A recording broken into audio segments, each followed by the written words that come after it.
Over the past weekend was the Mythic Championship 2, and Yuuya Watanabe was disqualified for cheating.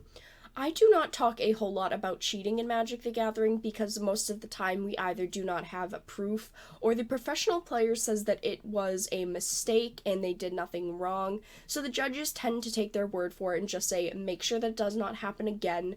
But the Mythic Championship is such a large and prestigious event, and that's what they're making it up to be, that when someone gets caught cheating during it, or even attempts to cheat during it, it makes me very frustrated, because these people are so lucky to have a spot at these events. Not everyone can get into these events, and if you're just going to cheat, don't even show up at all, because all you are doing is disrespecting other competitors.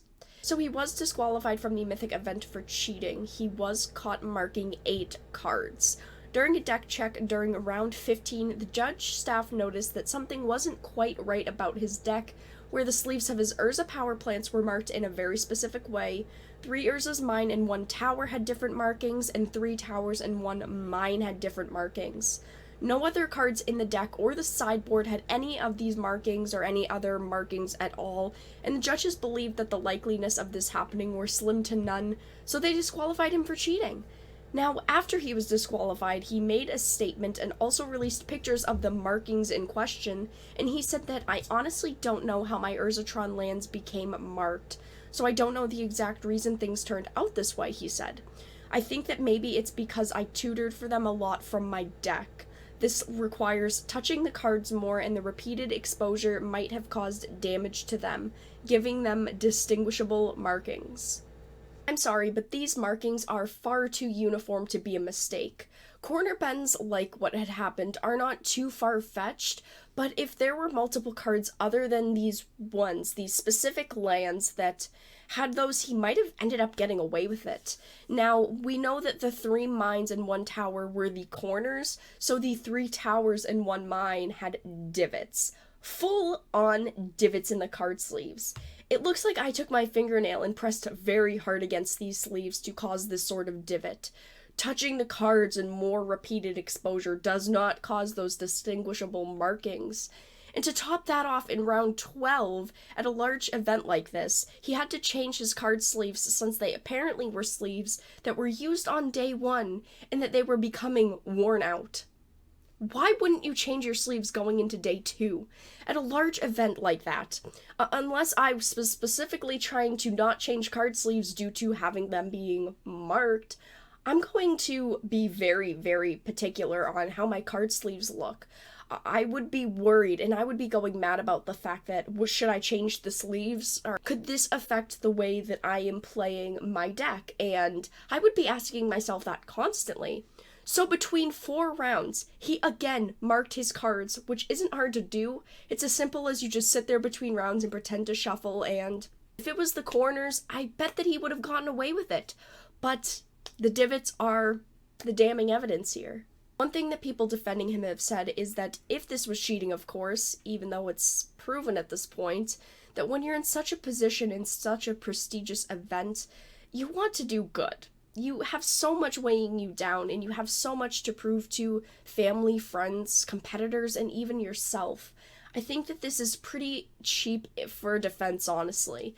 We all know that trading card games have cheaters. Every competitive event does. There's always bound to be some sort of person cheating. But I just don't think that there's any excuse for it.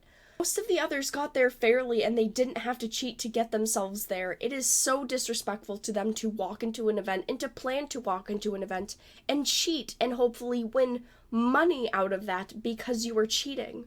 And then it raises the question of, how long have you been cheating? Did you get your 5 Pro Tour top 8s and 27 Grand Prix top 8s, including 7 wins, by cheating?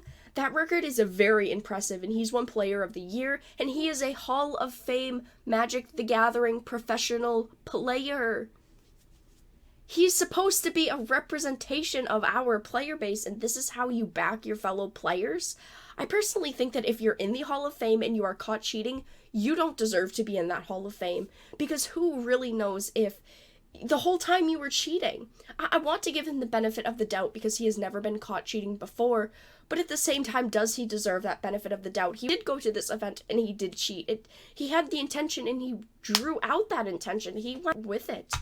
I have seen a lot of cheating, honestly, in my time, running tournaments, working at a local game store, playing multiple trading card games, going to larger events, and keeping track of professional events like this. I just have a very harsh opinion on cheaters, so that's just my opinion. I just don't think that if you're going to cheat, you do not deserve the fame, in a sense, by fellow Magic the Gathering players. You do not deserve to be a representation of our player base. I did try to look more into it, but I did not see any other claims of him cheating or even any discussion of situations that might have seemed shady, so who knows if he's really good at it or if the pressure really did get to him in this situation.